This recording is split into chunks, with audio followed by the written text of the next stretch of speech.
Allez, bien le bonjour à tous et salut Johan. Salut Quentin. Mais qu'est-ce qu'on fait dans ce hangar désaffecté? Eh bien, aujourd'hui, nous faisons l'émission de fin de saison Et des oui, Les nous, Chauds. et oui, nous sommes le dimanche 4 octobre et on va lancer pour cela un générique spécial. Je vais te laisser le lancer, tu connais la phrase habituelle j'espère. Voilà, donc on va présenter toutes les personnes qui sont passées durant l'année voilà, au niveau des Les Chauds. Oui. Donc la phrase c'est quoi déjà pour lancer un générique? On lance C'est- le générique spécial. Allez, go. Allez, c'est parti.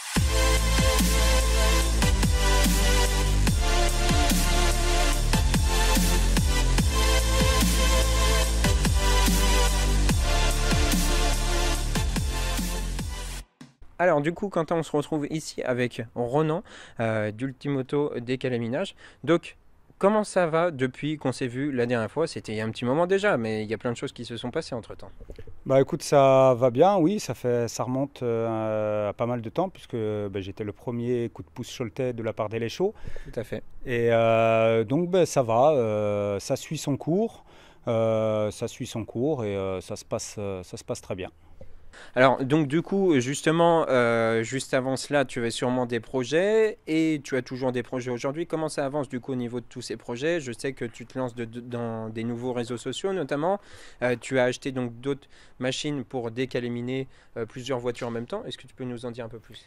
Ouais, mais le fait de pouvoir avoir plusieurs machines, en l'occurrence là j'en ai 4, me permet de proposer des tarifs dégressifs pour plusieurs véhicules en simultané. Donc le but c'est que une personne qui est intéressée par un décalaminage en parle à ses connaissances, aux membres de que ce soit de la famille, des copains, des voisins, des collègues, peu importe. Et les tarifs baissent quand il y a 2, 3 ou 4 véhicules en même temps. Oui, ce qui est plutôt pratique. Et c'est vrai que je pense que les gens sont aussi demandeurs de ça aujourd'hui. Oui, tout à fait. Et puis ça, je veux dire, tout le monde s'y retrouve. Tout le monde s'y retrouve. Moi, ça me permet de proposer des prestations à un rapport qualité-prix imbattable. Et puis les gens, ça leur permet de dépenser moins pour le même résultat, juste en parlant un petit peu autour d'eux. Et maintenant, via les réseaux sociaux, via les réseaux, on va dire, en direct, réels, ça peut aller vite, oui. Toi, tes coûts par rapport à un décalaminage, ça va être la machine, les produits, je suppose, et enfin le coût d'achat de la machine, les produits et ton déplacement aussi, s'il faut dire. C'est ça, l'amortissement, les matières premières, le déplacement, et puis bien sûr toutes les charges à côté, toutes les charges de tout entrepreneur en France, quoi, en fait. D'accord. Et justement, par rapport, on va parler un peu d'avenir maintenant, par rapport à l'avenir, comment tu le vois? Est-ce que tu as de nouveaux projets? Je ne sais pas, moi, proposer de nouveaux services, par exemple. Je sais que tu as proposé de nouveaux services, à part Ultimoto Décalaminage, justement. J'ai une autre enseigne à côté, c'est une activité secondaire, mais qui n'a rien à voir dans le domaine automobile, donc c'est quelque chose que je fais à côté. Je fais du nettoyage de textiles d'ameublement, c'est-à-dire de canapés, matelas, chaises, fauteuils, que ce soit pour particuliers ou professionnels. Ça, c'est une deuxième enseigne que j'ai à côté. Et autrement, dans les projets concernant Ultimoto et plus précisément le décalaminage, je devrais normalement acquérir prochainement, si tout va bien, une machine qui me permettra de faire à la fois des véhicules particuliers et à la fois des poids lourds et tracteurs et engins agricoles. C'est un marché qui est complémentaire, les deux sont intéressants à développer, ça reste le même domaine. Voilà, à partir, on voit maintenant que même les engins agricoles et de travaux publics vont être soumis aussi à des normes anti-pollution. Ils vont commencer à devoir munis de filtres à particules, donc ils vont être contrôlés au niveau des rejets d'émissions polluantes. Donc c'est des véhicules qui auront aussi besoin de décalaminer. Les réseaux sociaux, ça a commencé par là, et après, les clients qui sont satisfaits en parlent à d'autres clients, et là, il y a de bons retours sur le bouche à oreille. Ouais, ça commence à porter ses fruits positivement. Les avis clients aussi, bien sûr. Est-ce que tu aurais, je dirais, un mot de la fin pour décrire aujourd'hui ton entreprise? Non, moi c'est toujours quelque chose qui me fait plaisir de faire, que je fais avec plaisir. D'ailleurs c'est peut-être pour ça que j'essaye de le faire le mieux possible, parce que j'y mets du cœur. Et la preuve, quand tu parlais des retours et des avis clients sur les réseaux sociaux, je viens d'atteindre cette semaine mon 100e avis, où je suis à 5 sur 5 sur Google. Donc ça se passe plutôt bien, on va dire. Donc voilà, c'est encourageant pour la suite, et puis il n'y a pas de souci, on va poursuivre comme ça. Bien écoute, merci à toi de nous avoir reçus ici, et on espère te revoir très bientôt sur les shows. Et puis bon courage à toi pour la suite. Très bientôt. Merci, je suis jamais bien loin, c'est toujours un plaisir. Merci à toi. J'accueille Jean-Claude. Jean-Claude, viens me rejoindre. Je te laisse t'installer. Bonjour Quentin. Comment vas-tu? Bonjour, très bien, très bien. Ouais. Alors, plein de nouvelles avec toi par rapport au bâche, hein, notamment il y a eu le période du Covid, ça on va pas pouvoir y échapper, Oui. mais ça a permis aussi d'éliminer, on va dire, une saison un petit peu mitigée, on va dire. Bah, mitigé, oui, parce qu'on n'était pas très bien placé. Donc voilà, le Covid nous a simplement permis de travailler le recrutement. Et puis, de toute façon, on est toujours optimiste au bâche. Donc Oui. on s'est dit qu'une saison s'arrête, la suivante va être forcément meilleure. Et on commence déjà à goûter une très bonne saison. Oui, parce qu'il y a eu la rencontre contre Aix notamment, Tout à fait. qui était magnifique. Très très belle saison, et enfin, très très belle rencontre. Et puis surtout, un match exceptionnel où on va chercher les favoris. Donc voilà. Alors c'est vrai que c'était pas forcément ni moi ni toi qui étais en interview, c'était Antoine avec les joueurs et un traducteur. Bon, c'est vrai que pour Antoine c'était une première, mais est-ce que pour le club, je me dis c'est pas une première non plus.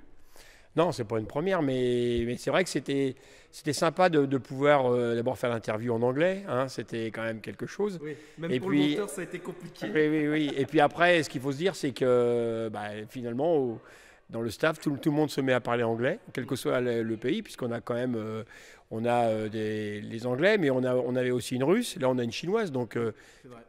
l'anglais devient la langue presque courante. Mais qu'est-ce qu'a apporté le top 12 par rapport à au précédent championnat par exemple? Le niveau d'en dessous, je veux dire. Alors déjà le top 12 c'est quand même quelque chose qui est extraordinaire dans le sens où c'est l'élite. Donc ça veut dire qu'on joue avec les meilleures équipes de France. On est top 12 c'est l'équivalent de la Pro A en basket ou de la Ligue 1 de foot. Donc c'est quand même, il y a ce côté prestige. Ça veut dire que pour les partenaires, pour nos supporters, c'est quand même un bonus, c'est un plus. Et puis c'est aussi c'est presque une consécration. Ça veut dire qu'on est parti forcément en bas de l'échelle, et puis petit à petit on a monté tous les échelons jusqu'au dernier barreau de l'échelle. Alors, il est vrai que par rapport, c'est vrai au foot, tout ça, c'est un sport beaucoup moins médiatisé. Comment on fait pour exister le badminton, comment fait-il pour exister par rapport notamment à du football, du basket? Comment on fait? Alors déjà, on va pas prendre ombrage du foot ou du basket, qui soit plus médiatisé que nous, c'est pas très grave. Nous, le plus important, c'est qu'on le fait à notre niveau. Et C'est le jeu l'important au final? oui, c'est le plaisir, le jeu, mais c'est aussi le fait que le club il s'y retrouve bien, dans le sens où on est connu sur l'agglomération, on est bien soutenu, on a beaucoup de licenciés. Aujourd'hui, on est pratiquement on est le premier club du Grand Ouest en nombre de licenciés, mais aussi en niveau. Donc ça amène quand même de l'image. Il y a de la communication, donc de ce côté-là, on est plutôt satisfait. Après, voilà, on rentre petit à petit dans le sport entre guillemets professionnel, sans l'être vraiment. On est amateur pro, quoi. Je sais pas, il n'y a pas encore un mot qui définit, qui marche entre les deux. Oui, mais dans le bâche, il y a toujours un petit côté familial. Je veux dire, il y a quelques-uns de tes enfants qui en font partie. Voilà, la famille, quoi. C'est vrai que c'est comme ça qu'est monté un peu le bâche, où il y a bien sûr eu les jours à côté, mais la famille, c'était important quand même. On a toujours dit, le bâche, ça, c'est un club familial, un club convivial, mais c'est vrai qu'on a... Bon, c'est vrai qu'il y a la famille, moi j'ai mes 3 enfants qui sont dedans, mais il y a d'autres familles.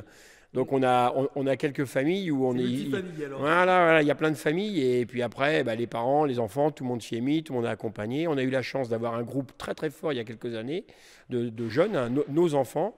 Et on avait une dizaine de joueurs à l'époque qui étaient en équipe de France, donc ça fait grimper le niveau et ça crée une super dynamique, parce que ces jeunes ensemble qui ont été depuis tout petit, depuis poussin ensemble, qui ont gravi tous les échelons jusqu'à l'équipe de France.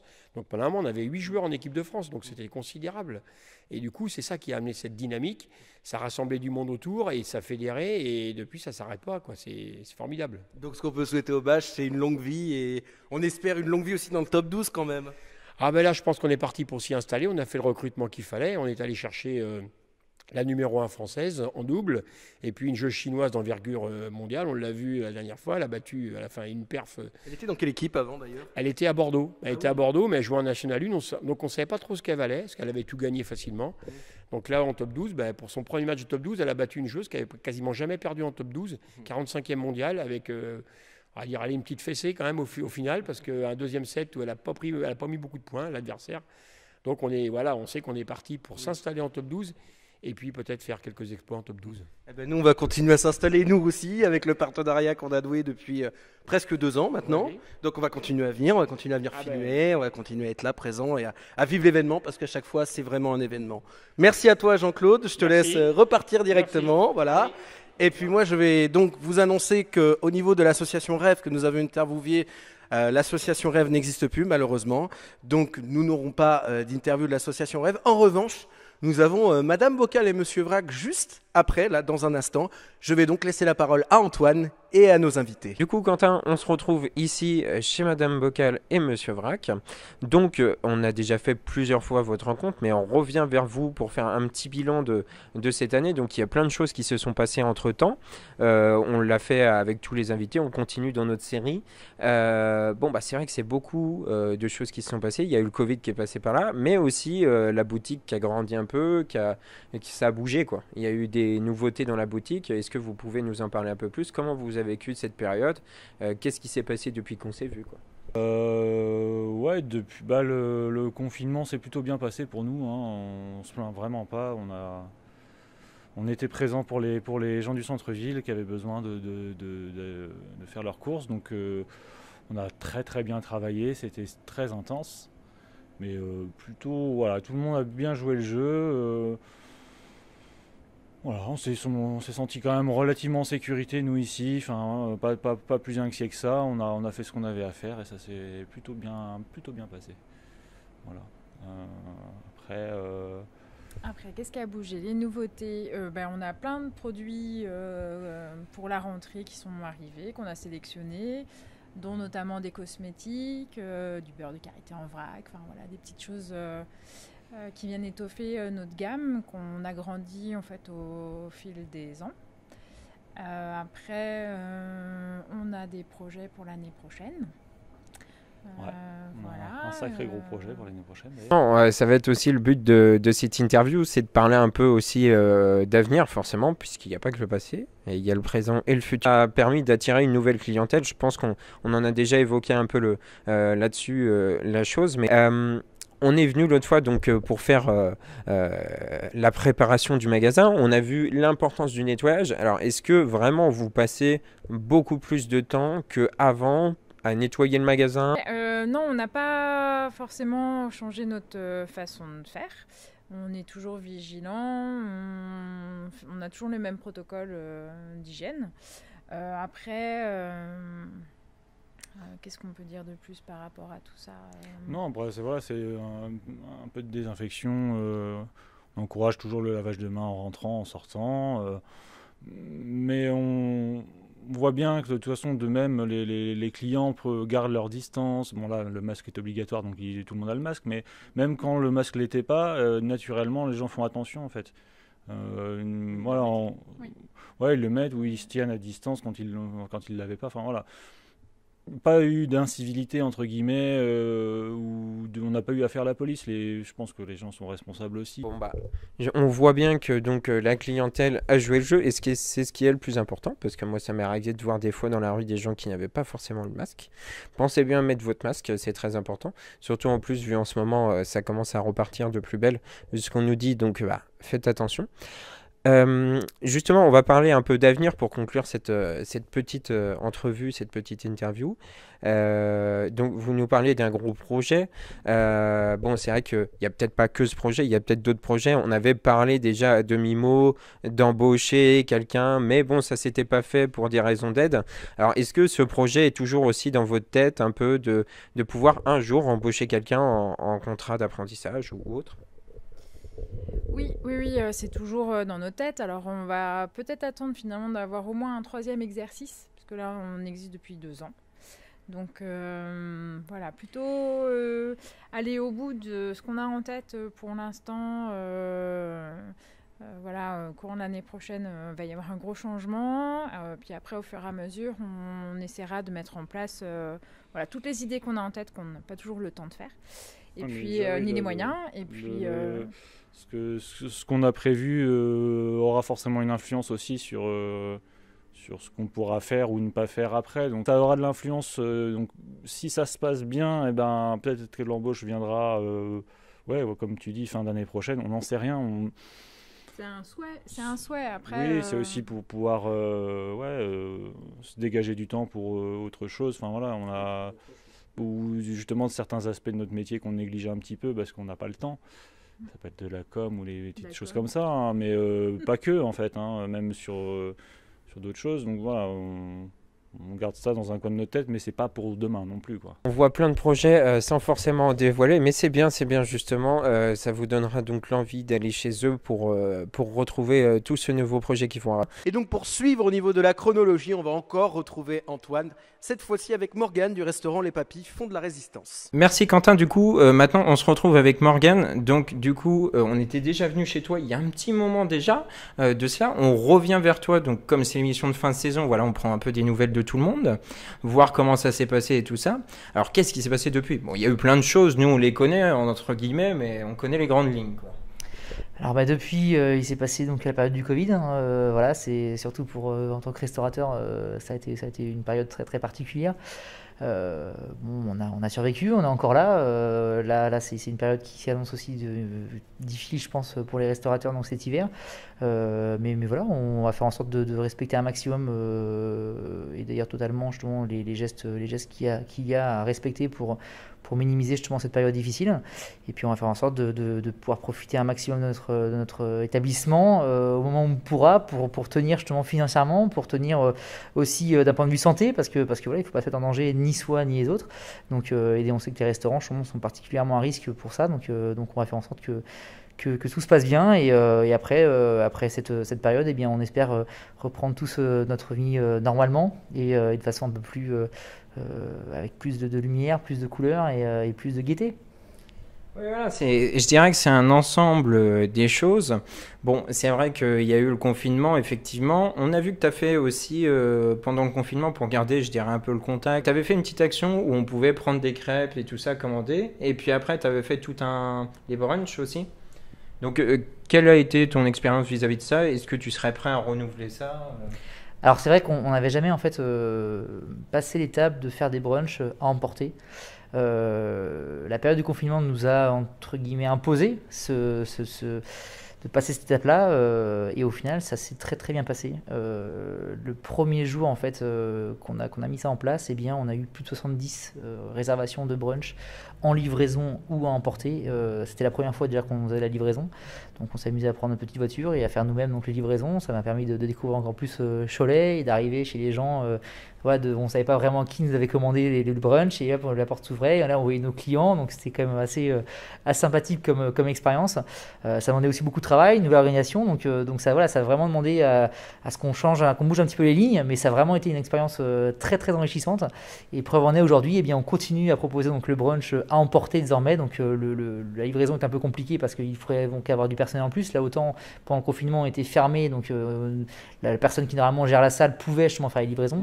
Là en l'occurrence, on ne peut pas gérer donc l'ouverture du restaurant plus la livraison, mais on continue tout ce qui est emporté et ça continue à fonctionner. Donc on est très content d'avoir pu nous être imposé cette expérience du brunch à emporter qui continue donc avec grand plaisir. J'ai envie de dire, c'est un service en plus, et puis en plus c'est à la mode, parce que bon, quand on voit tout ce qui est Uber Eats, tout ça, c'est vrai que c'est aussi une concurrence quelque part, parce que bon, ça impose à innover, et c'est vrai que beaucoup que ce soit toi ou d'autres restaurateurs autour de toi, même pas que des restaurateurs, hein, autres aussi, on a vu aussi des boulangeries ou des trucs faire des choses comme ça. C'est vrai que tout le monde s'y est mis et ça a permis aussi de toucher une nouvelle clientèle, je pense. Alors oui, en effet, ça a permis de toucher une nouvelle clientèle. Par contre, on va pas se mentir, pendant le confinement, en effet, tout le monde s'est mis à faire la même chose, c'est-à-dire dû emporter, voire de la livraison. Donc le camembert de l'offre était quand même beaucoup moins important qu'en temps normal. Et pour autant, eh bien, on s'est mis beaucoup à proposer cette offre-là. Donc il y en avait pas assez pour tout le monde. Donc voilà, on va pas se mentir, ça n'aurait pas pu permettre en fait à tous les restaurateurs de vivre. Ça c'est clair. Nous, on n'est pas fermé justement demain à proposer également nos offres sur Uber Eats. Actuellement, on recherche en fait une personne justement, un cuisinier pour voilà, compléter notre effectif, ce qui nous permettrait justement, pourquoi pas, eh bien, de permettre une systématisation de tout ce qui est emporté donc en livraison grâce à Uber Eats demain avec grand plaisir. Donc du coup, l'embauche d'un nouveau salarié. Exactement. Donc voilà, donc la famille des Papilles Font de la Résistance s'agrandit. Donc si vous voulez, bien sûr, vous pouvez déposer votre candidature directement ici, ou je suppose sur la page Facebook ou par Exactement. mail. Parfait, ouais, par mail ou par Facebook, exactement. Ok, bah on vous mettra ça bien sûr en description. En tout cas, j'ai envie de te dire, on te souhaite bon courage et aussi la petite famille qui va s'agrandir, des papilles. Et puis bien sûr, on va se retrouver tout de suite avec Quentin pour la prochaine interview. Vous allez voir tout de suite le prochain invité. On est au taquet, j'ai envie de vous dire. Et donc pour la suite, donc j'accueille Hubert ici dans ce fauteuil de la SPTT ping-pong, section ping-pong. Je te laisse t'installer. Bonjour. Bonjour Hubert. Comment vas-tu? Je vais fort bien.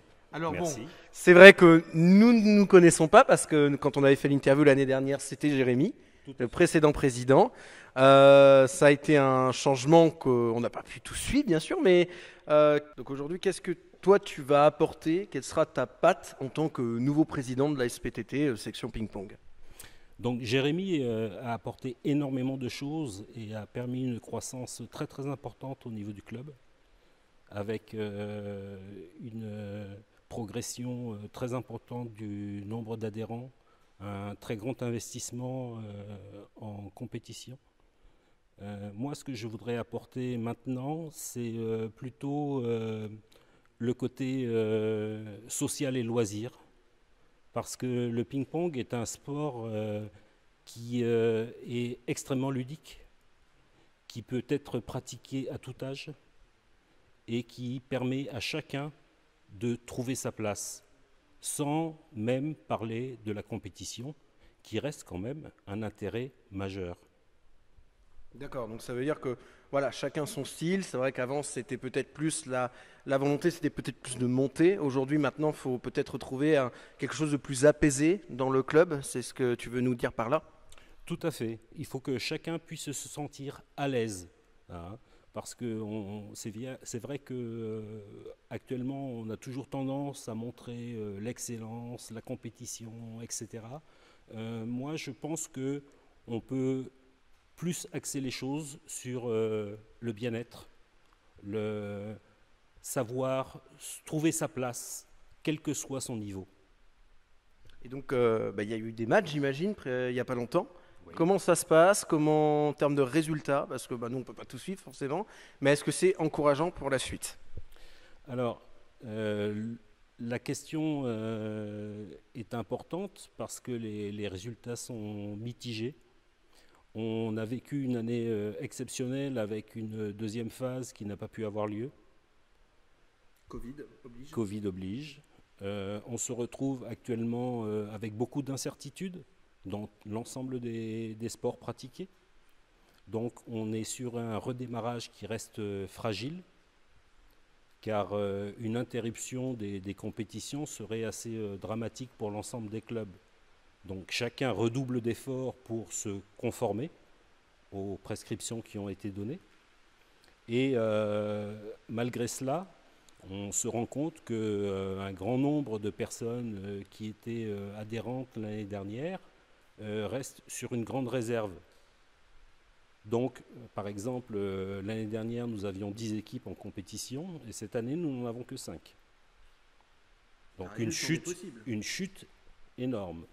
Et actuellement, il faut préserver ce que nous avons, car il faut toujours songer à demain et que demain sera meilleur.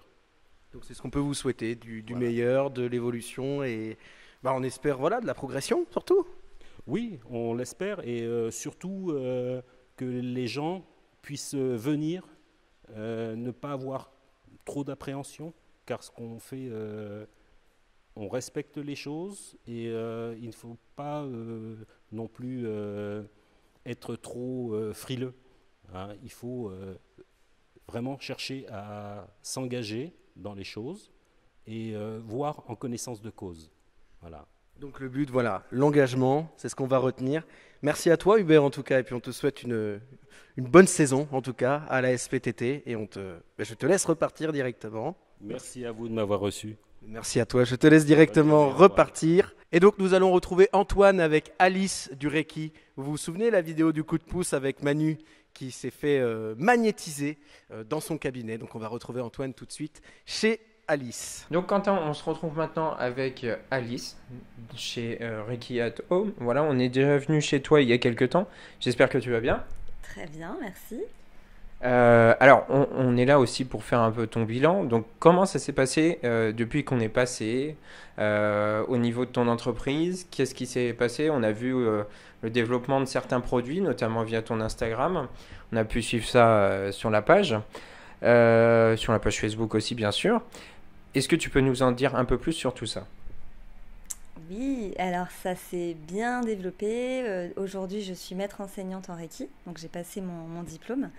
Donc désormais, je donne des formations Reiki. J'ai passé d'autres formations en soins énergétiques. Donc là, vraiment, je me suis développée et je propose pas mal de choses. Du Laoshi, des soins Isis, c'est vraiment des soins énergétiques. Je fais aussi beaucoup d'ateliers. Maintenant, j'ai vraiment développé les ateliers sur les énergies, sur plein de choses, la médiumnité. Et je fais aussi de la vente de bijoux, donc énergétique et symbolique. À l'époque où vous étiez venu, j'avais vraiment un tout petit présentoir et aujourd'hui, voilà, ça s'est vraiment développé. J'ai un site internet, donc une boutique en ligne, donc j'en vends beaucoup aussi. Voilà, donc j'ai vraiment petit à petit développé l'entreprise comme il fallait et les Choletais m'ont bien accueilli. Voilà. Voilà, monter les échelons petit à petit, comme on dit. Et c'est vrai qu'on a pu voir effectivement ton développement.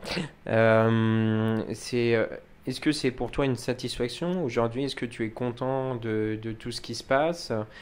Comment tu le perçois? Oui, alors en fait, quand j'ai démarré, c'était en décembre 2019. Donc vraiment, c'était il y a peu de temps. Je me suis dit, bon, on verra bien, petit à petit, je vais faire des rencontres. En fait, le bouche à oreille a énormément fonctionné. J'ai démarré avec 3 personnes qui sont venues me voir en soins, et puis 3, 10, 30, et puis ça a monté. Et aujourd'hui, j'en vis, c'est ma passion et c'est un métier. Voilà. Ouais, c'est l'essentiel. Les soins énergétiques peuvent se faire à distance. Alors, avant le confinement, je ne proposais pas de soins à distance. J'ai été poussée à ça, voilà, le Covid. J'ai eu énormément de personnes en fait, que j'ai rencontrées via en fait, les soins à distance durant le confinement. Et au final, moi, je n'ai pas arrêté mon activité. Au contraire, j'ai développé. Voilà, j'ai eu cette opportunité-là de développer les soins à distance que je n'avais pas spécialement en vision, en fait. Ça permet de développer du coup une nouvelle clientèle, mais pas seulement aussi, ça a permis de développer un peu aussi ta manière de faire. Ah oui, exactement. Ça a vraiment évolué. Ouais. Bon, voilà, c'est le plus important. Et est-ce que tu as d'autres projets pour l'avenir par rapport à ton entreprise? Peut-être développer de nouveaux soins, je ne sais pas. L'idée, c'est de vraiment développer les formations là, dans le Reiki. J'ai fait ma première formation le week-end dernier, donc en niveau 1, et l'idée c'est vraiment de faire plus de formations, de développer ça. Je vais organiser aussi à partir du mois d'octobre des formations dans le magnétisme. Voilà, donc oui, je pense que ça sera plus porté sur les formations dans les 6 prochains mois là. Est-ce que toi, tu dirais, tu as un message à faire passer entre guillemets pour les gens qui ne connaissent pas forcément le Reiki et tout ce qui va à côté? Eh bien, j'ai envie de dire, une clientèle qui ne connaissait pas les soins énergétiques. On va dire la majorité des gens sont venus vers moi sans connaître. Donc, je dois attirer ce genre de personnes, j'ai envie de dire. Pour quelle raison, je ne sais pas. En tout cas, les gens viennent essayer. Ça, entre guillemets, ça coûte rien. Au contraire, c'est du bien-être. Si les personnes se disent les soins énergétiques, qu'est-ce que c'est? Il ne faut pas hésiter déjà à venir me parler.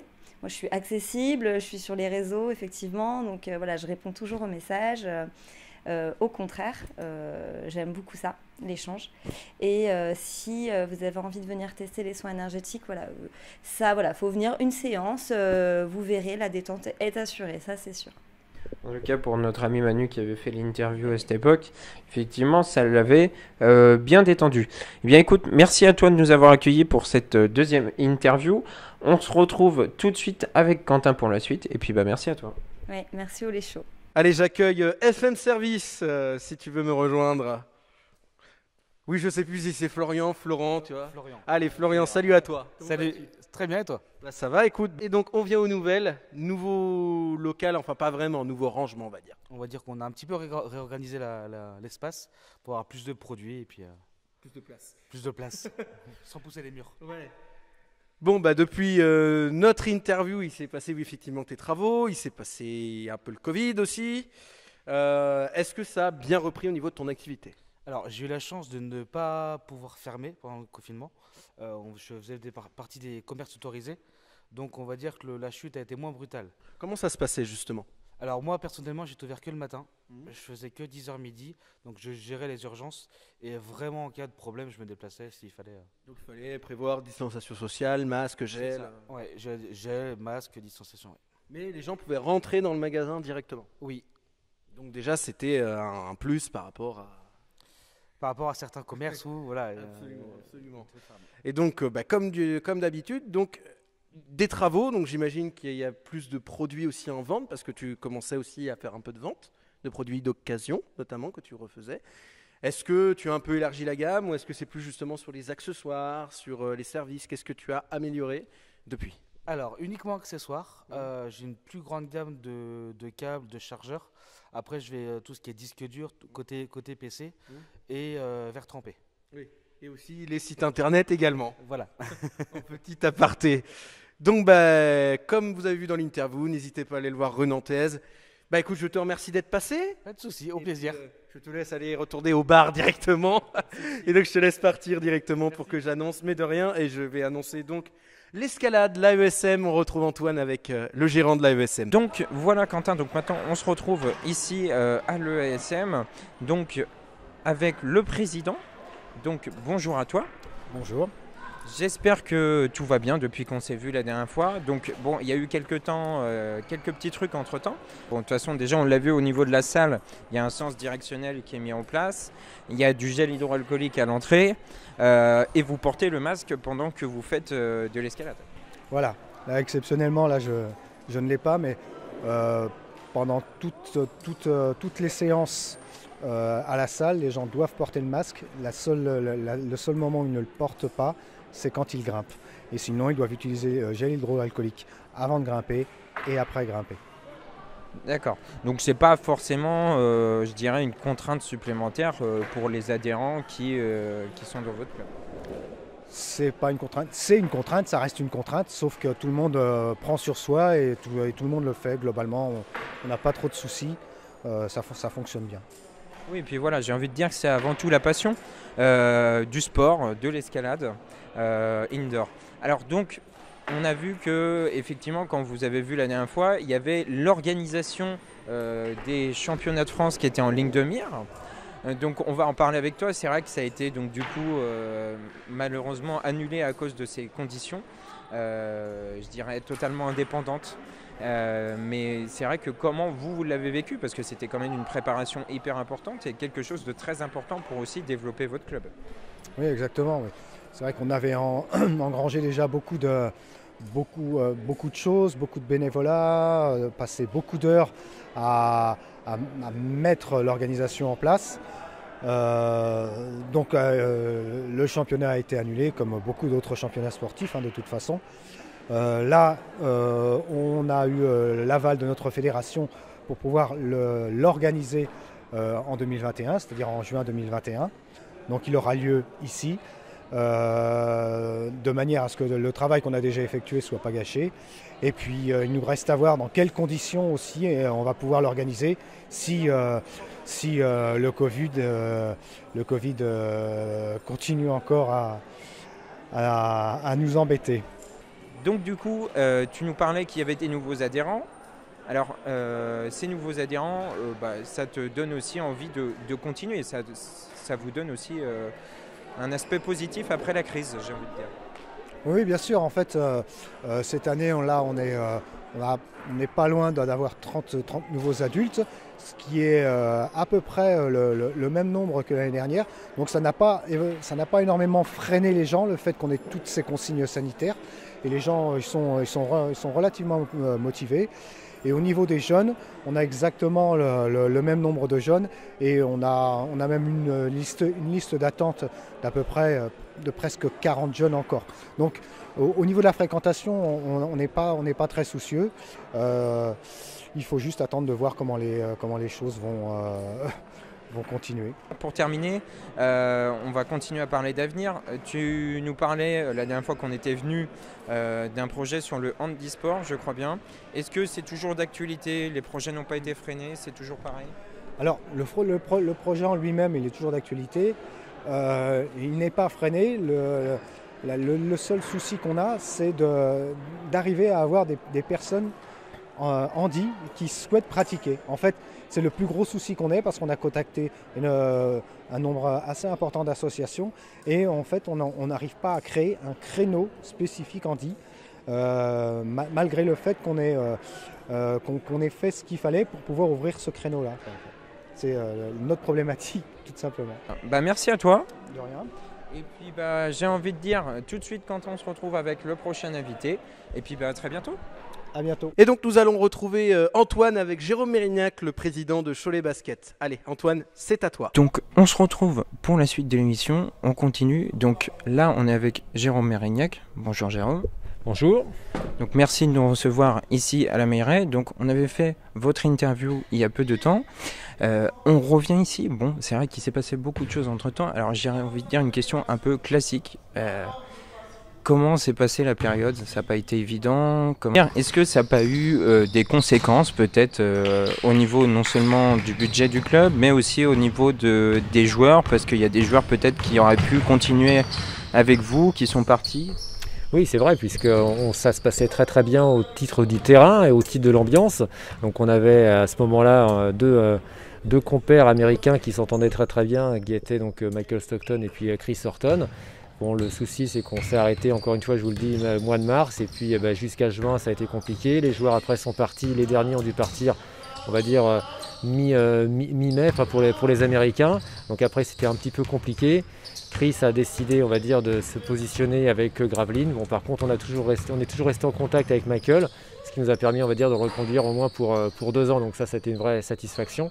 Mais par contre, c'est vrai que psychologiquement, ça n'a pas été une période facile pour les joueurs parce qu'ils ne savaient pas un petit peu comment pouvoir gérer la situation. Oui, voilà, c'est ça. Et puis on a vu aussi que certains joueurs, effectivement, sont restés ici pendant un petit moment en se disant peut-être que ça va plus avoir peur par rapport à l'équipe de Châlons qui s'est confronté contre une équipe qui avait quand même plus de 11 cas. Donc ça a été une crainte peut-être que le match soit annulé au dernier moment.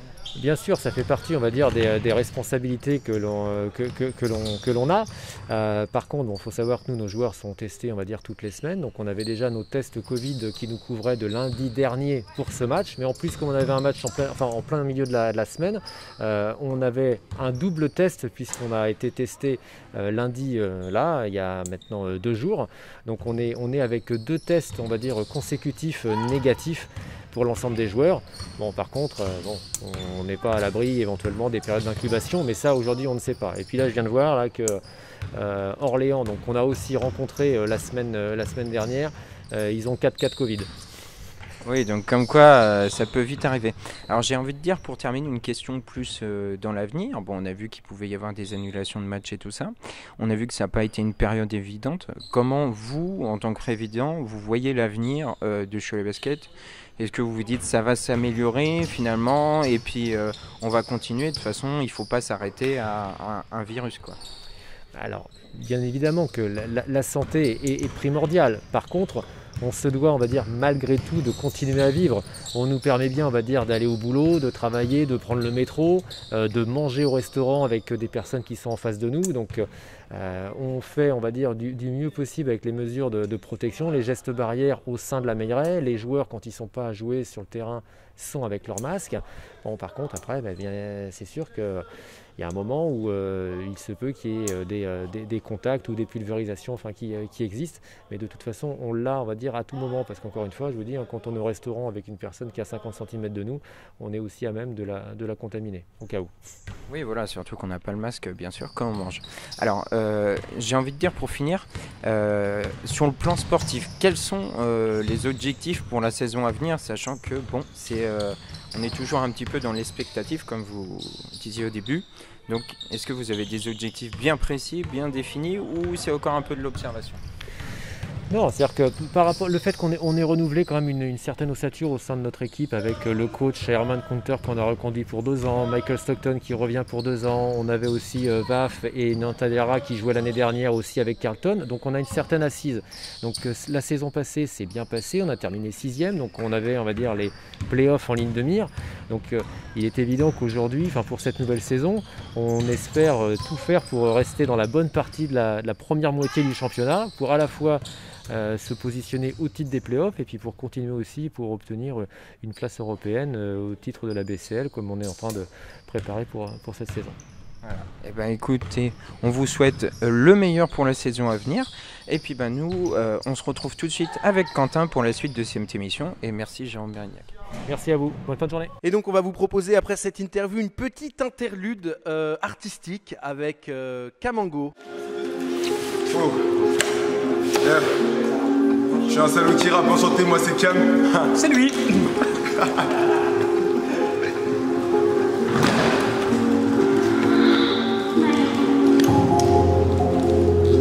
On fait juste le job, donc dis-moi qui peut me stopper. Hein? Ok, le gars dans la chop, y'a rien que ça peut nous choper. Nous on fait juste le job, donc dis-moi qui peut me stopper. Ouais. Ok, le gars dans la chop, y'a rien que ça peut nous choper. Nous on fait juste le job, donc dis-moi qui peut me stopper. S'il te plaît, je me bats ici, c'est pas Paris, mais par ici il y a aussi une école de la technique. Pourtant j'ai fictif, pas objectif. À la mission que j'ai promise, à ma promise. Donc je vise pas les jambes, mais les légendes tu vises. Là l'argent, mais pourquoi autant de méfiance, mais pourquoi autant de dépenses? L'homme est faible, mais trop fier et trop bête pour se l'admettre. C'est tout ce que j'en pense. Les souris dansent jusqu'à ce que les chats les mangent. Les arbres pensent jusqu'à ce qu'on leur coupe leurs membres. Ça veut changer la donne, un peu de dinero. J'irai au bout de l'enfer comme le De Niro, ironie pressentie quand ça parle d'écologie. Elle met la meuf dans ses tweets, genre wesh. Mais pensez au pays qui pratique l'esclavagisme. Mais dis-moi d'où vient ton iPhone X seul. Parce que je suis moche et méfiant, je suis trop méchant. Et presque la détente, pao. Il t'a dit, tu reviens? Yeah. Ça y est, c'est validé, ma clique est arrivée. Je ne va pas kiffer, mais il va s'astiquer. Rappeur bon qu'à cliquer plutôt qu'à s'appliquer. Jalouse la qualité de mes dimarités. Vas-y, fais ta zik et pour l'illégal. C'est ta vie, je sais pas qui t'es, donc tu dégages. C'est pas systématique et bon de faire des mailles. Sur ma vie, je sais pas si t'es con, mais t'es naze. On fait dans l'originalité. Pour qui du salon se fait pas prier. La tempête approche, il faut s'abriter. Paniquer, pas mais tout cramer, c'est ça l'idée. Creusez vos tranchées car je me sens fâché. Premier qui m'offense, oh putain, ça va chier. On vient faire bouger l'hexagone avec du sang d'en bas. Effet gilet jaune, on t'emmerde et je m'en pars. Yeah, Teacher Channel, trottinette.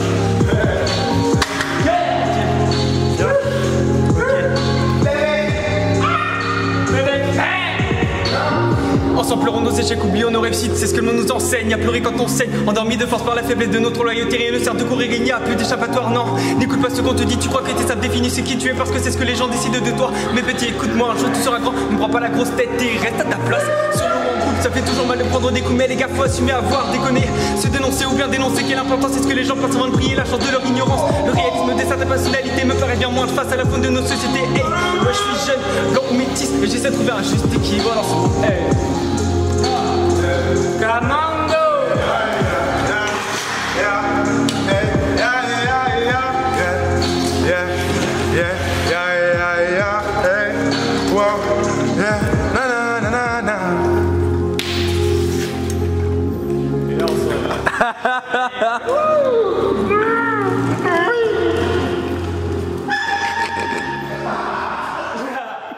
Donc du coup Quentin, on se retrouve ici à Cholet-Bus avec Marc Delahaye. Bonjour. Bonjour. Alors, donc on s'est déjà vu il y a un petit moment pour le tout premier numéro de l'émission Si Simple chez Choletais où on avait parlé de tout ce qui est mobilité, mais surtout de la location de vélos électriques. Alors, moi j'ai quelques questions à vous poser qui me sont venues à l'esprit, et puis notamment en regardant un peu dans Cholet. Donc ces vélos électriques, ça se poursuit toujours la location. Comment ça s'est passé depuis le temps? Est-ce que ça marche bien? Est-ce qu'on peut faire un premier bilan? C'est un grand succès sur l'ensemble de l'agglomération, dans Cholet, mais aussi sur l'ensemble de l'agglomération.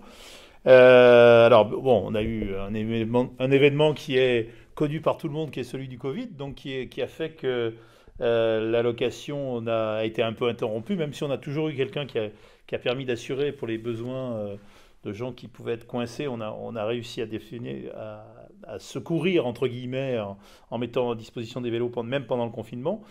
Aujourd'hui, on est à peu près autour de 110 vélos, entre 110 et 120 qui sont dehors. Et donc ça commence à revenir, puisqu'il y a la météo est un peu moins favorable, mais il y a des gens là-dessus, on a pas mal de locations annuelles, donc ça va continuer. On commence à en voir dans la rue. Je sais pas si vous avez... Si, justement, on a eu peu l'occasion d'en voir avec sa couleur rouge. Voilà, donc on est là-dessus. Donc c'est un bon succès. Quand je dis c'est l'ensemble de l'agglomération, par exemple, on en emmène jusque dans le Viersois. De temps en temps, on fait des permanences. Donc c'est plutôt un bon succès pour pouvoir lancer les choses au niveau du deux roues. Oui, et puis ça vous donne sûrement envie de continuer dans cette lancée. Bon, on a vu aussi qu'il y avait pas mal d'aménagements au niveau des pistes cyclables qui étaient faits. Alors, est-ce que justement ces aménagements au niveau des pistes cyclables, c'est une volonté comme ça, continuer jusqu'à temps qu'on puisse faire sans problème nos trajets au quotidien, j'ai envie de dire, avec une voie cyclable? Alors, ça n'est pas possible partout, mais c'est bien sûr une volonté continuelle, puisque le schéma de roue date de 2013 pendant 10 ans, donc jusqu'en 2023, et qu'il y a un autre schéma de roue qui sera remis en place et qui permettra vraisemblablement d'aller plus au-delà de toutes ces réalisations en continuité pour avoir et on a beaucoup de projets là-dessus qui permettent d'être en continuité. Alors, je le rappelle, il y a les voies, il y a les pistes, mais il y a aussi simplement des itinéraires recommandés. Donc qui permettent aussi d'être dans des endroits plus faciles à vélo et qui permettent d'avoir une offre complète d'itinéraires. Le stationnement est pris en compte aussi. Alors c'est pareil, on a en dehors de Cholet des abris sécurisés qui permettent de laisser son vélo pour prendre le car et ensuite venir dans Cholet ou aller au lycée et autres. Mais aussi des répartitions d'un certain nombre d'arceaux et d'arceaux couverts et autres. D'autres sont à faire. Devant le lycéo, on a quelques projets là-dessus aussi qui étaient... etc., etc. Donc ça se déploie petit à petit sur l'ensemble. C'est un travail de longue haleine et puis qui permet d'aller vers une ville un peu plus cyclable. Oui, voilà, j'ai envie de dire que c'était un défi aussi donc pour les compagnies de transport. C'est vrai que pour vous en tant que Choletbus, mais pour toute autre compagnie qui fait donc soit le bus, soit le car, etc., c'était un sacré défi puisqu'il fallait non seulement répondre à une demande des gens, peut-être que certaines personnes aussi étaient avant en voiture et maintenant ils sont dans le bus ou ils sont en vélo puisqu'ils se sont rendus compte que c'était mieux aussi. Ça a permis peut-être aussi... à de nouvelles personnes de changer leur mode de transport. Et je pense que là, en plus, avec le retour des collégiens et des lycéens, c'est encore plus un plus grand défi, notamment avec le port du masque, à faire respecter obligatoirement dans les bus. Donc je pense que tous vos collaborateurs à ce niveau-là sont informés et formés par rapport à ça. Oui, bien sûr. Alors, le port du masque, globalement, il y a, en tout cas ce qui est à Cholet, on a très peu de soucis. Je pense que la population est très sensible, des plus jeunes aux plus anciens. Donc on n'a pas vraiment de soucis en la matière et tout le monde a bien compris que c'était un instrument qui permettait d'avancer en la matière. Donc pas de soucis. On est le secteur d'activité du transport public sous quelque forme que ce soit, que ça aille du bus collectif jusqu'au vélo. On est au service de la population pour permettre à chacun de se déplacer, avoir une solution de déplacement à chacun. Et là, c'est souvent important. Alors, le vélo offre ce type de déplacement. On l'accompagne, on essaye de modifier parce que ça lutte contre l'utilisation en solo des voitures. C'est pas d'être contre la voiture, mais c'est de pouvoir aussi s'inscrire dans une démarche de transition. Donc, c'est ce que nous faisons et on essaye avec nos élus de mettre en place les outils nécessaires pour aller vers ces solutions. Tout en faisant attention que un bus permet de déplacer pas mal de monde. Un vélo, c'est une personne, donc il faut toujours trouver le bon ratio dans l'usage de la voirie de ce que l'on en fait et de prioriser les choses de façon correcte. et que l'usage du vélo que l'on encourage et qu'on met en avant se fasse aussi dans de bonnes conditions. Il faut que le respect, et c'est ce qu'on donne aux gens qui viennent louer un vélo, le respect du code de la route est quelque chose d'important. Le respect de l'autre, en fait, parce que c'est surtout ça, qu'on ne roule pas sur un trottoir, on a des espaces réservés, mais le trottoir, c'est pour les piétons, c'est autre chose. Bon, voilà, et puis c'est tout ce qui est à faire. Mais c'est important pour arriver à avoir cette mobilité un petit peu durable, et en tout cas une mobilité qui change pour une mobilité durable, et tout ce qui est mis en place en la matière. D'accord, donc on voit qu'il y a vraiment une importance sur ces nouveaux modes de transport. Moi, en tout cas, j'ai envie de vous dire, je vous incite, en plus, il y a une boutique qui va pas tarder à ouvrir en centre-ville où vous pourrez directement aller voir pour la location de vélo. Donc, ce sera un moyen peut-être plus rapide que de venir ici, comme vous voulez. Je pense que sur votre site internet aussi, on peut. Oui, enfin, en tout cas, on peut avoir un contact et puis après mettre les choses en place. La boutique, effectivement, alors, qui sera plus large que simplement le vélo, mais qui a pris un peu de retard dans sa réalisation. Le Covid a aussi des conséquences en matière de travaux faits, de disponibilité des artisans. Donc, on a des délais qui ont un peu glissé. On a aussi des problèmes de définition, de réglementation en matière de façade ou des choses comme ça. Donc tout ça, mais qu'on a un petit peu plus tard qu'on ne pensait. Mais bientôt, on aura cette boutique centre-ville qui permettra à la fois d'avoir une ouverture pour le vélo, d'avoir très pragmatique, mais aussi pour toute la partie mobilité durable et avoir un lieu d'échange, de faire remonter un certain nombre d'éléments et de travailler avec les collectivités, que ce soit la ville ou l'agglo, pour apporter des solutions pour une mobilité plus durable. D'accord. En tout cas, merci à vous, Marc Delahaye, de nous avoir reçus ici. Et on se retrouve tout de suite avec Quentin pour la suite. Merci à vous. Camango sur ce plateau. Allez, salut à toi. Mais ça va très bien, et toi? J'ai appris que les projets avançaient musicaux, pas que, mais tu as aussi une gamme de vêtements qui va arriver. C'est ça, exactement. Je vais lancer une gamme qui s'appelle Pasadena, du coup, avec Laser Shop, qui est une boutique qui vient juste d'ouvrir sur Nantes et qui m'avait contacté l'année dernière. Et donc, voilà, là, on y est. Voilà. Donc, des vêtements qu'on pourra retrouver en ligne, notamment. Ouais. Principalement en ligne, parce qu'il y a encore la boutique. Qu'est-ce qu'on va retrouver? Vraiment une gamme complète, c'est-à-dire on pourra aller du haut jusqu'au bas. Juste des hauts. Des hauts. Ça va être t-shirt, sweat à capuche, donc t-shirt manche courte, manche longue, puis des bobs aussi. Des bobs. Ouais.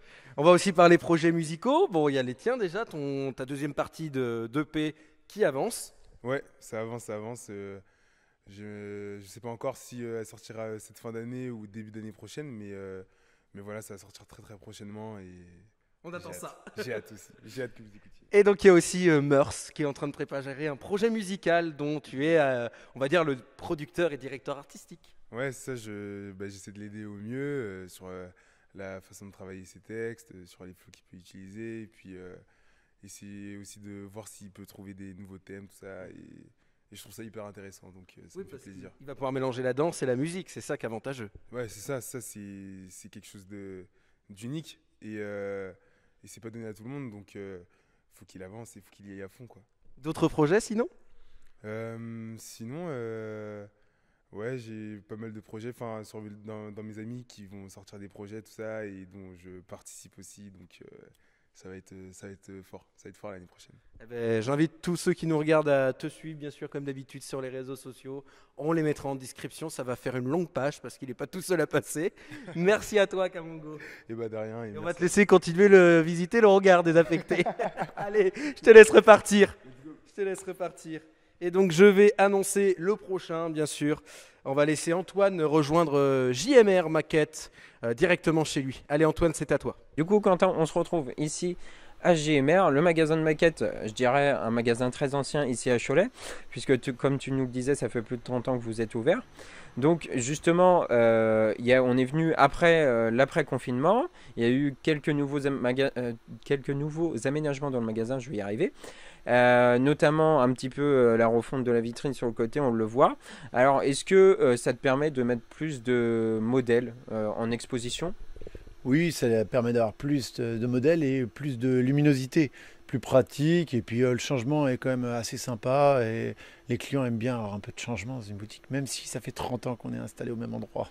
Ouais. Mais c'est toujours important de changer et puis en plus ça permet de se réinventer et puis peut-être que les clients, certains modèles qui ne voyaient pas forcément les redécouvrent aussi. Oui, il y a ça aussi, ouais, tout à fait, tu as raison.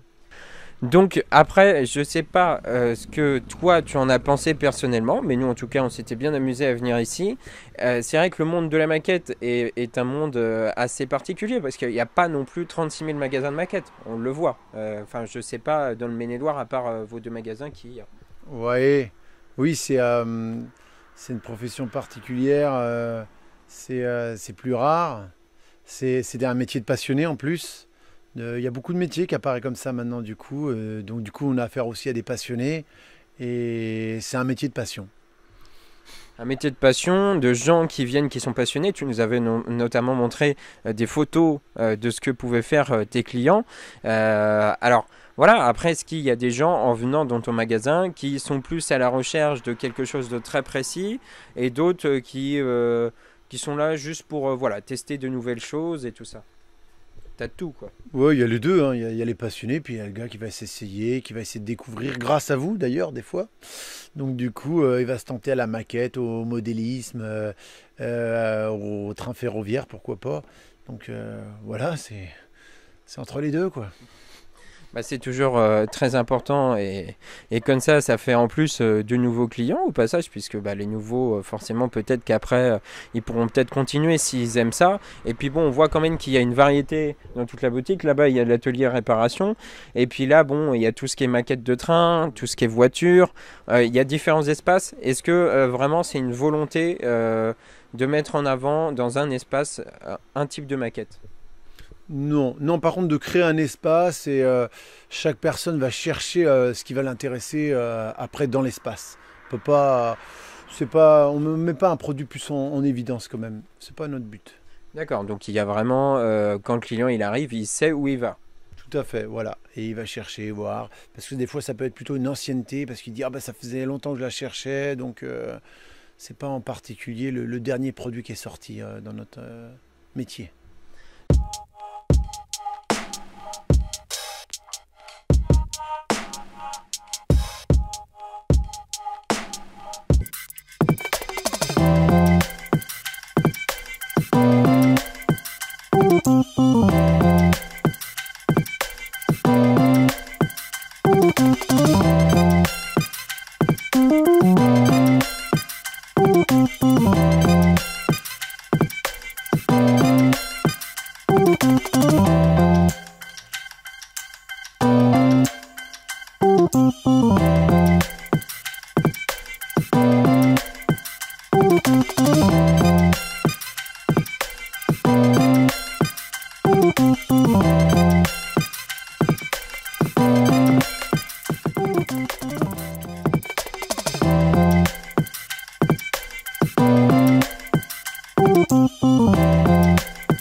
Bonjour Vincent. Bonjour Antoine. Comment ça va depuis qu'on s'est vu la dernière fois? Bah ça va, impeccable, ouais. Donc on a vu qu'il y avait plein de projets qui se mettaient en place dans ton entreprise, sur la page Facebook, sur les réseaux sociaux, et puis on en entend un peu parler partout ailleurs. Alors depuis qu'on s'est vu, donc il y a eu le lancement du Boxer Choletais, donc on va essayer de faire une continuité aussi un peu avec ça. Comment ça s'est passé ce lancement? Tu me parlais justement qu'il y avait eu une grosse surprise par rapport à ça. Oui, ça s'est bien passé et pas bien passé puisque c'était un gros succès commercial en fait, puisqu'on est obligé de tout stopper la vente en tout cas au bout d'une semaine, puisqu'on n'a pas la capacité de production. C'est-à-dire qu'on avait vendu 600 boxeurs alors qu'on pensait en vendre entre 50 et 100. Donc on a fini par produire après et on a livré les derniers boxeurs presque 2 mois après les ventes. Donc c'était bien parce que c'est un succès, mais malheureusement on n'a pas pu livrer tout le monde en temps et en heure. Mais ça a été le premier pied à l'étrier ou la première pièce à l'édifice de ce qu'on est en train de faire en ce moment.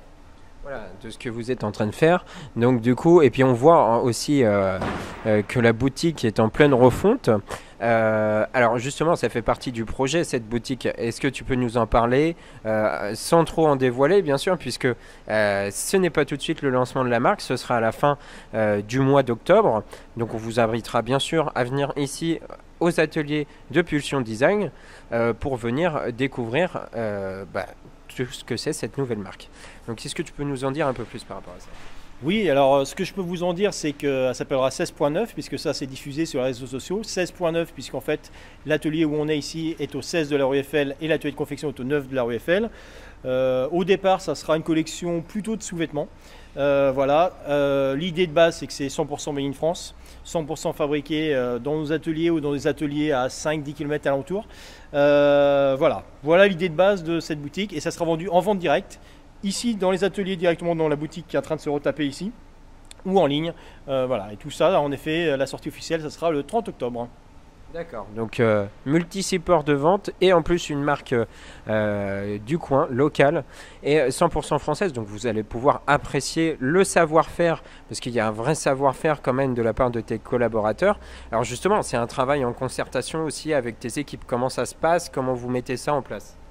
Alors tout le monde s'attelle à ce projet-là parce que c'est vraiment un projet qui tient à cœur à tout le monde. Donc ici, là, tu as pu croiser Aline qui est en train de refaire la boutique. En sérigraphie, on est en train d'imprimer les futurs produits, donc entre autres les culottes et les boxeurs. En confection, il y a la couture qui se fait. On est en train de travailler sur le bouclage du site internet, des réseaux sociaux, etc. Puisque 16.9 sera vraiment une marque à part et tout va sortir le 30 octobre. Pour l'instant, on travaille tous en cachette. Voilà, mais il y a 20 collaborateurs qui en ce moment travaillent chacun des missions. C'est vraiment un beau projet d'équipe. Pour justement lancer cette marque, donc un peu de teasing, mais sans trop en dévoiler, bien sûr, c'est aussi ça le but.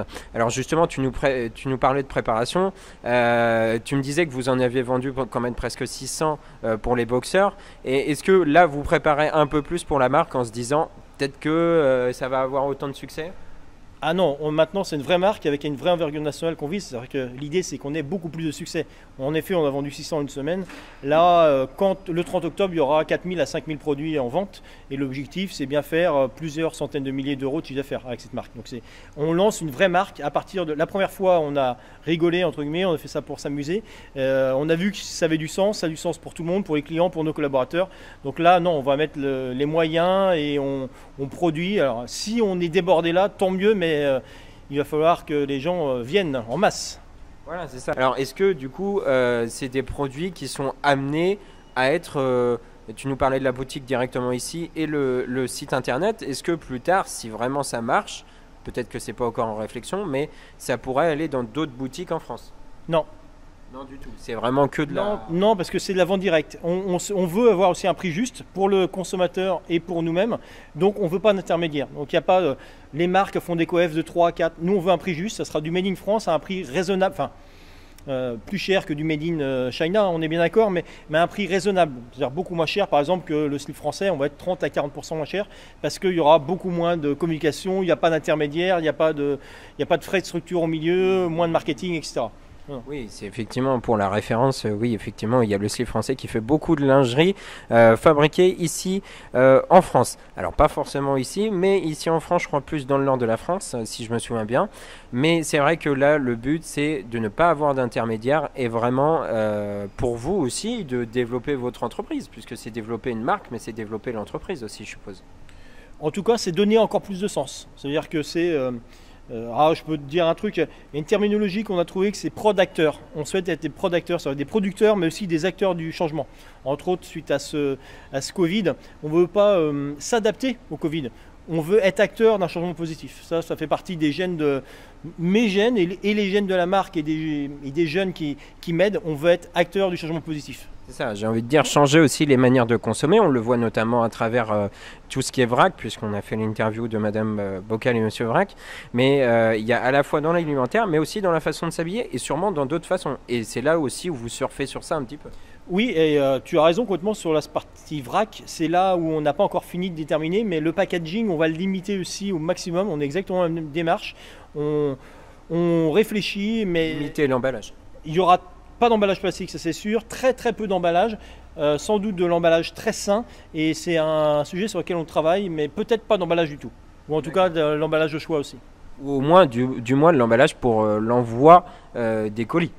Oui, mais un emballage simplifié. Pas de suremballage, pas 15 000 feuilles, enfin, voilà, ça sera que des choses saines. Voilà. D'accord, en tout cas merci à toi de nous avoir reçus ici, on a pu en savoir un petit peu plus. Et puis bien sûr, ce que je vous invite, c'est à venir ici le 30 et le 31 octobre à partir de 8h. Donc la boutique sera ouverte avec plein de produits. Est-ce que tu as envie, pour conclure, je dirais, de dire un mot pour donner l'envie aux gens de venir ce jour-là? Non, venez nous découvrir, suivez-nous sur les réseaux sociaux, voilà, relayez l'info si ça vous plaît. Et puis, puis achetez peut-être, voilà, au moment de Noël, c'est le moment ou jamais de faire un achat, je dirais, intelligent, de proximité, qui a du sens, qui en effet fait vivre l'emploi local, mais qui a du sens, quoi. Enfin, on a sorti ça pour la fête des pères aussi, je trouvais que ça avait du sens au départ, et voilà. Donc, acheter avec du sens. Alors, chez moi, chez les autres, faites marcher le commerce local, le bio, l'éthique. Enfin, voilà, je voudrais qu'on aille vers ce monde-là. Bah écoute, super. J'ai envie de dire, donc, le plus important, c'est de consommer local pour avoir plus d'emplois ici, une meilleure économie, mais aussi une autre façon de consommer. C'est un peu tous les mots qu'il faut retenir dans cette interview et surtout dans cette envie que tu as à travers cette marque et tes collaborateurs, puisque tu n'es pas tout seul, effectivement, c'est toute une équipe et ça, c'est très important. Merci à toi de nous avoir reçus. Allez, j'accueille quelqu'un qui connaît les lieux, visiblement. Tidger, je te laisse venir directement. Il est même obligé de courir parce qu'il est de l'autre côté là. Ah, salut Tidger. Salut, j'étais loin. Ouais. Ça va, t'es au temps, tout y est. Bon, comment vas-tu? Ça te fait bizarre de retrouver ces locaux, toi. Ah ouais, oui. On va pas trop débattre sur le lieu, mais ouais. Je connais bien ce lieu. Ce lieu. Ouais. Bon, on citera pas où c'est, hein, mais voilà. Bon, là, t'étais en plein boulot. Fin de l'album, ça y est. Ouais, ça y est. Et encore, c'est pas encore fini, mais ouais. Pourvu que ça se finisse vite. Normalement, dans 4 semaines, précisément, 3-4 semaines, c'est fini, entièrement bâclé, le deuxième clip et l'album. C'est bon. Oui, et il y a un clip bientôt qui va sortir. Dans 3 semaines. Whisky sec. Ouais. Ah, les images sont belles, on a vu les teasers, franchement. Bah écoute, les premières images qu'on a envoyées, je pense qu'on a tourné pour faire un petit peu la promo du patrimoine choletais. On a tourné au château de la Tremblay, on a tourné tout le clip à Cholet, de toute façon. Donc du coup, on espère que ça plaira quand même. Au niveau des images, en tout cas... Niveau qualité, je dirais qu'on n'est pas trop emmerdé, oui. C'est vraiment très beau. Avec nos cils, il n'y a pas de souci. Hein. Et toujours nos cils au clip, de toute façon. Et Dritch à la prod. Attention. Toujours les mêmes, hein, on se répète, toujours les mêmes. Dritch à la prod, nos cils au clip. Puis écoute, on va... Et les copains en figurant. Même pas, non, pas... Surprise, je dis rien. Pas sur Whisky. Ils m'ont dit, dis rien, donc surprise. Je dis rien. Voilà, je dis rien. Vous verrez dans 3 semaines, on espère dans 3 semaines. Donc l'été, tu as passé à bosser sur le clip, sur tout, sur l'album. Ouais, après forcément le côté administratif, tout ça quoi. C'est surtout ça maintenant le final de toute façon. Parce que maintenant l'album est fini, la SACEM c'est déjà fait, mais tout ce qui est côté, la mise en... je peux pas trop... Dévoile pas tout. Voilà, non. Mais en gros ça se finit. Le principal c'est que nous on fait notre boulot, ça arrive et la qualité sera là, il n'y a aucun problème, tout sera... Je peux pas trop en dire. Ouais. Je vais pas te mentir, surtout qu'on en sort tout juste. Je suis arrivé là, on en sortait tout juste, donc je suis encore en mode stress de ça, tu vois. Je vois ça, ouais. Mais en gros voilà, la qualité est là... Il n'y a aucun souci. L'album arrive dans 4 semaines à peu près. Approximativement 4 semaines. Juste après le clip en fait. Écoute, je te remercie. Je te laisse aller te détendre avec tous les autres invités. Je te laisse repartir tout de suite pour que j'annonce les prochains. Merci à toi Tidger. Laisse être reposé. et va visiter un peu aussi. Allez, sur ce, j'accueille prochain invité. Enfin, c'est plutôt Antoine qui va l'accueillir. On va retrouver bien au quotidien nos gérantes bien au quotidien que nous allons retrouver dès... On recommence. Et donc, on va retrouver bien au quotidien. Antoine est allé les voir pour les interviewer, pour prendre la température, on va dire, de leur actualité. Allez, Antoine, c'est à toi. Donc du coup, Quentin, on se retrouve ici chez Bien au quotidien, donc avec le propriétaire, mais pas que. Donc du coup, on se retrouve avec toi. J'espère que tu vas bien depuis qu'on s'est vu. Très bien, très bien. On est content de vous revoir. Et que vous allez bien en général, bien sûr. Oui. Voilà. Donc du coup, qu'est-ce qu'il s'est passé depuis qu'on s'est vu? Est-ce qu'il y a eu une progression? Est-ce que vous avez plus de clients, des nouvelles prestations? Ta compagne parlait notamment de nouvelles prestations au niveau de tout ce qui est massage et tout ça, soins esthétiques. Donc est-ce que tu peux nous en dire un peu plus? Alors ouais, depuis la dernière fois, du coup, depuis Coup de pouce, on a eu déjà la nouvelle gamme. On en avait parlé de la gamme de parfums bio d'intérieur. Donc on l'a reçu, on a reçu toute la nouvelle gamme. On a également, donc oui, au niveau des prestations esthétiques d'Elodie, donc elle a augmenté sa carte. Elle fait maintenant tout ce qui est soins visage, elle va faire soins corps. Enfin voilà, la carte s'agrandit. Et puis après, effectivement, oui, on voit de plus en plus de monde, ce qui est très bien, hein. Il faut qu'on continue à se développer, mais oui, on fait beaucoup de prestations, on va de plus en plus à domicile, faire des prestations à domicile, on se fait de plus en plus connaître, donc ça va dans le bon sens. Bah, c'est le plus important, j'ai envie de dire. En plus, comme c'est la partie de madame, bah, du coup, elle a de plus en plus de travail à faire. Et puis, donc, toi, sur ta partie, tout ce qui est informatique aussi, comment ça se passe? Est-ce que ça se passe bien? Est-ce que je vois que tu avais de plus en plus de clients, notamment à ce niveau-là. Quel est le ressenti? Est-ce que tu as des retours aussi par rapport à ça? Ouais, si. Bah, enfin, quand je dis qu'on voit de plus en plus de monde, c'est même au niveau du multimédia, hein, c'est pas que par rapport à l'esthétique. Mais ouais, au niveau du multimédia, régulièrement, on a des prestations.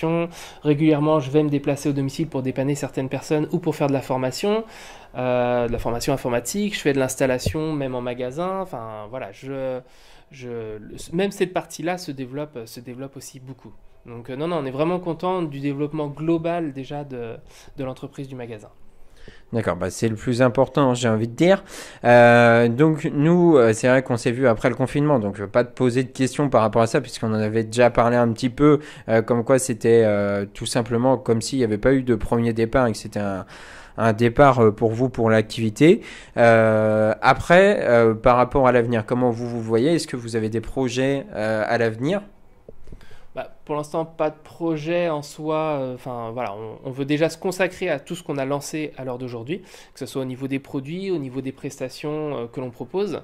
Voilà, on n'a pas encore. Voilà, il faut qu'on absorbe en fait cet effet Covid qui a fait qu'on a fermé le magasin dès qu'on l'a ouvert. Donc voilà, il faut d'abord qu'on absorbe cette période-là, et puis on va voir déjà avec tout ce qu'on a, tout ce qu'on propose. Mais on n'est pas fermé en tout cas à faire d'autres choses plus tard.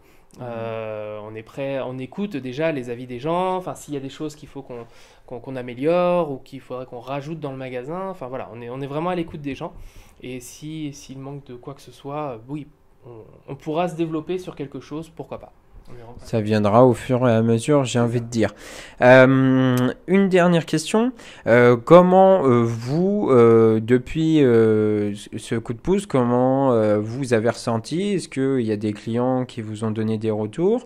Pas que sur la vidéo, bien sûr. Mais là, on est entré dans une nouvelle période, tout ce qui est automnal, hiver. Alors, est-ce que vous aussi, vous dites ça va avoir un impact? Peut-être que les gens certaines personnes qui ont vu, qui viennent pas forcément à certaines périodes pour X raisons, vont plus venir à cette période-là. Alors après, ouais, par rapport à la vidéo des Léchaux, enfin le coup de pouce Choletais, oui, automatiquement déjà au niveau des réseaux sociaux, ça nous a apporté des choses, parce que voilà, il y a eu beaucoup de partages de notre vidéo, il y a beaucoup de vues. Il y a beaucoup de personnes qui ont aimé la page suite à avoir vu la vidéo. Donc oui, en tout cas au niveau des réseaux sociaux, voilà, il y a une visibilité qui a fait que voilà, on est plus vu du coup. Après, j'ai pas encore vraiment de retour par rapport aux gens qui sont rentrés dans le magasin ou qui nous ont appelés grâce à la vidéo. J'ai pas encore de retour par rapport à ça, je pense que c'est un peu trop frais, mais automatiquement quand je vois les retours, en tout cas multimédia, enfin je veux dire sur les réseaux, oui, ça a apporté un coup de pouce. Voilà, c'est l'essentiel, j'ai envie de dire. En tout cas, merci à vous deux de nous avoir accueillis de nouveau ici. Et puis, voilà, on va se retrouver tout de suite avec Quentin pour clore cette émission de fin de saison, puisque c'est vrai qu'on a passé une très bonne saison avec vous. Et puis, on espère vous revoir, très bientôt, au Léchaux, tous les deux. Voilà, pour d'autres choses, bien sûr, il y a plein de choses à faire à Cholet et plein d'émissions à faire. Et bien à très bientôt et merci à vous. Merci à vous. Allez, donc j'accueille Didier de l'Aviron Sport Choletais. Viens avec nous directement ici. Je te laisse y aller directement. Salut Didier. Bonjour Quentin. Comment vas-tu? Ma foi, ça va très bien, comme un dimanche, tout va bien. Dis donc, on se voit beaucoup trop ces derniers temps, je crois. Ah oui, ça va jaser, ça va finir par jaser. Hein. Bon, la dernière fois, c'était Alan qui avait fait l'interview, mais quelles sont les actualités de l'Aviron Sport Choletais? Est-ce qu'on peut en dévoiler un peu pour cette début de saison? Dernière actualité, on a fini d'abord la saison 2019-2020 en allant au championnat de France Master, c'est-à-dire les vétérans, à Gravelines le 25 septembre, avec 2 rameuses, Cécile Richard Hérault et Li Wang, qui ont ramé à Gravelines, qui ont fait 4e à Gravelines. Et puis nous, on a encore eu de la chance, elles ont eu de la chance de pouvoir ramer parce que l'après-midi, ça a été annulé cause tempête et samedi, dimanche, complètement annulé cause tempête. Donc tous les clubs qui venaient de partout en France, de Marseille, Lyon, Bordeaux et ainsi de suite, Bayonne, ils sont rentrés chez eux sans pouvoir ramer. Nous, on a eu la chance encore de pouvoir ramer. Donc on a pu ramener des choses, on va dire, à Cholet. Oui, on a ramené une 4e place, c'est pas trop mal. C'est honorable. C'est honorable, tout à fait. Et donc il y a aussi la certification, aussi le club école. Absolument. Qu'est-ce que ça en est, ça, justement? Alors, on est labellisé École française d'aviron 1 étoile. Il faut savoir qu'en aviron, il y a 4 niveaux de label. Il y a 100 étoiles, 1, 2 et 3 étoiles. Donc nous, on est au milieu. Cette année, on voulait avoir la 2e étoile, mais malheureusement, avec le Covid, ça a été compliqué. C'est compliqué. On a quand même fini la saison à 91 adhérents, donc ce qui est quand même bien. On a progressé par rapport à l'année dernière, donc on est sur une bonne dynamique. Et la rentrée s'annonce plutôt bien. Malheureusement, on a été empêché de ramer avec les bactéries dans le lac du 2 au 18 septembre. Donc ça nous a pénalisé au niveau des portes ouvertes de septembre, mais on a fait des très bonnes portes ouvertes au mois d'août.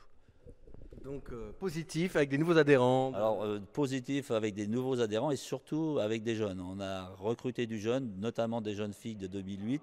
Et pour nous, ça c'est l'avenir pour nous. On disait avec Alan, il faut un renouvellement, il faut aussi de l'éclecticité, garder les personnes les plus âgées aussi. Voilà, il faut garder quand même les anciens qui permettent de se poser, d'être tranquille, et puis avoir des jeunes, parce que les jeunes, c'est la vie du club, c'est le futur du club, et c'est l'avenir du club au niveau de la compétition surtout.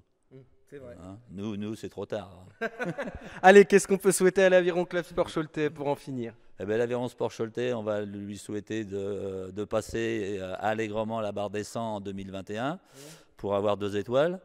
Et puis d'emmener quelques équipages, si on peut emmener un équipage minime, un équipage cadet au championnat de France, et puis des masters vétérans qui se prennent au jeu, et d'en emmener un petit peu plus encore l'année prochaine, parce que ça aura lieu à Mâcon, qui est une belle région pour les masters. À Mâcon, c'est sympathique, il y a du meilleur vin qu'à Gravelines. C'est vrai. Eh bien, écoute, merci à toi Didier, je te laisse repartir directement. On va donc finir, on va dire, cette émission, et on va se retrouver tous ensemble ici sur le plateau pour conclure. Allez, c'est parti. Et donc on va inviter tous ceux qui sont passés aujourd'hui à nous rejoindre sur le plateau, s'il vous plaît, tous, même ceux là qui sont occupés. Je veux voir tout le monde qui ont été interviewés. Ça y est, je commence à faire une faute de français, c'est formidable. On attend Hubert aussi. Hubert, viens avec nous, rejoins-nous sur le plateau. Nialin aussi, qui a fait partie bien sûr de l'événement cet après-midi, qui a fait ses ballons, qu'on ne va pas interviewer aujourd'hui puisque ça a déjà été fait. Hein. Pourtant, on rigolerait bien. Non, ça va très bien, ça va très bien. Bon Antoine, déjà on va présenter le cadeau que nous avons fait aux invités. Tu vas conclure cette émission et tu vas nous présenter le cadeau. Alors le cadeau, donc ça vient de 2 boutiques différentes, attention. Oui, puisqu'on fait travailler le commerce du centre-ville avec les lait chauds. Comme toujours. Donc un petit macaron senteur qui nous vient de chez Bien au quotidien, on les remercie. Et puis un petit packaging qui nous vient de chez les Shops Danto avec un petit savon avec la Vendée, voilà, pour nos amis vendéens. D'ailleurs les Shops Danto qui n'est pas là aujourd'hui, mais voilà, qui fait partie de la saison. Ce soir à nous et qui fait partie de la prochaine saison. Donc aussi une petite serviette, bien sûr, avec Cholet, toujours Cholet. Mais les laits chauds, c'est pas que Cholet, c'est aussi le Choletais dans son ensemble. Et peut-être un jour la Vendée, qui sait. Je pense que là, d'ici 2 ans, on partira un petit peu aussi sur la Vendée. En tout cas, merci à tous les invités qui sont passés. Donc, vous les avez la plupart derrière. Et merci à ceux qui n'ont pas pu être là aussi. Voilà, merci à ceux qui n'ont pas pu être là. Mais donc, j'ai fait l'interview progressivement au fur et à mesure de la semaine. Je me suis bien amusé. Voilà. Bon, après, qu'est-ce que vous dire de plus? J'ai envie de dire, c'est toujours une aventure incroyable. On passe des saisons formidables. Une saison un peu perturbée cette année. Hein, Covid. Voilà, tout le monde le sait pourquoi. Alors, je vous rassure, personne n'a le Covid dans tous les invités derrière, à moins qu'on ne me l'ait pas dit. Surprise, on ne sait pas, Parce que, bon, du coup, après, on serait cloué au lit pendant 2 semaines. Alors, ça ferait chier tout le monde quand même. Voilà. En tout... Parce que on est entre nous, il n'y a pas d'enfant. Parce que t'as le Covid, Niala. T'as le Covid? Oui, non, mais attends. Allez, moi je vais sortir le mot de la fin parce que. Non, vive la nouvelle saison et allez, vive la nouvelle saison et vive les chauds. Merci à tous.